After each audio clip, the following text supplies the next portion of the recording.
ព្រឹកមួយដ៏សែនស្រស់នៅក្នុងព្រៃធំមនុស្សនិងសត្វគ្រប់គ្នាកំពុងរស់នៅដោយសុភមង្គលនិងមានសេរីភាពប៉ុន្តែថ្ងៃមួយកូនបក្សីតូចមួយបានធ្លាក់ចុះមកដីហើយស្លាបរបស់វាបានរងរបួសយ៉ាងខ្លាំងវាឈឺចាប់និងភ័យខ្លាចខ្លាំងណាស់ព្រោះវាមិនអាចហោះហើរដូចមុនបានទៀតឡើយម្ដាយរបស់វាបានអោបវាហើយផ្ដោតកម្លាំងចិត្តដោយសេចក្តីស្រឡាញ់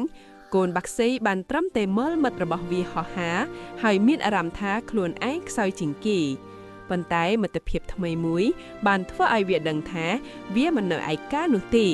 ហើយសត្វទីទួចក៏បានបង្រៀនវាថាកម្លាំងពិតចេញមកពីចិត្តមិនមែនមានត្រឹមតែស្លាប់នោះទេដូច្នេះហើយរាល់ថ្ងៃកូនចាប្រឹងប្រែងវឹកហាត់ដោយក្តីអត់ធ្មត់និងមិនបោះបង់ក្តីសង្ឃឹមទោះបីហក់មិនបានខ្ពស់តែវាអាចហោះហើរបានវិញដោយជំនឿលើខ្លួនឯងរបួសអាចជាអ្នកបង្រៀនយើងបើចិត្តយើងមិនបោះបង់ក្តីសុបិនក៏អាចហោះហើរបានដែរ